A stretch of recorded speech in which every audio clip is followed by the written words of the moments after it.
plus vieux document de famille que vous possédez ?» me demande-t-on souvent. Eh bien, c'est celui-ci. Il date de 1665. Oui, vous avez bien entendu. 1665. Il a 360 ans, vous vous rendez compte? Nous sommes ici en Auvergne, dans le Puy-de-Dôme, et plus précisément dans le hameau de l'Aile. Si vous regardez dans mes vidéos, vous verrez que nous avons retrouvé il y a quelques semaines la vieille ferme où vivaient mes ancêtres. Alors je ne sais pas si en 1665 c'était déjà la même, mais en tout cas c'est au même endroit. Comme vous pouvez le voir, l'écriture de cette période est difficilement lisible pour nous autres pauvres humains du 21e siècle. Et puis moi je ne suis pas très calé en paléographie. La paléographie, c'est l'étude des anciennes écritures. Alors si certains d'entre vous sont meilleurs que moi pour déchiffrer, je suis preneuse.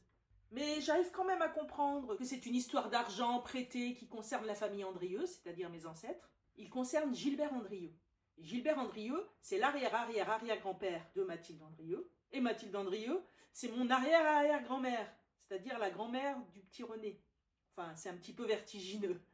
Et cette histoire de sous, elle est entre Gilbert Andrieux, donc mon aïeul, et Année Andrieux. Alors Année, j'ai eu un peu de mal à la raccrocher parce que comme c'est très ancien, il m'a manqué des actes. Mais je pense que Gilbert et Année sont cousins et que leurs pères sont frères. Mais j'ai encore beaucoup d'actes qui sont aussi très anciens, un petit peu moins que celui-ci.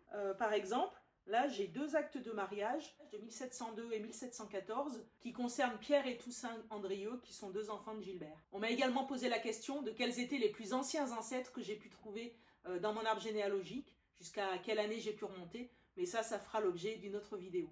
Alors si tu ne veux pas manquer mes découvertes généalogiques ou les histoires de ma famille, abonne-toi.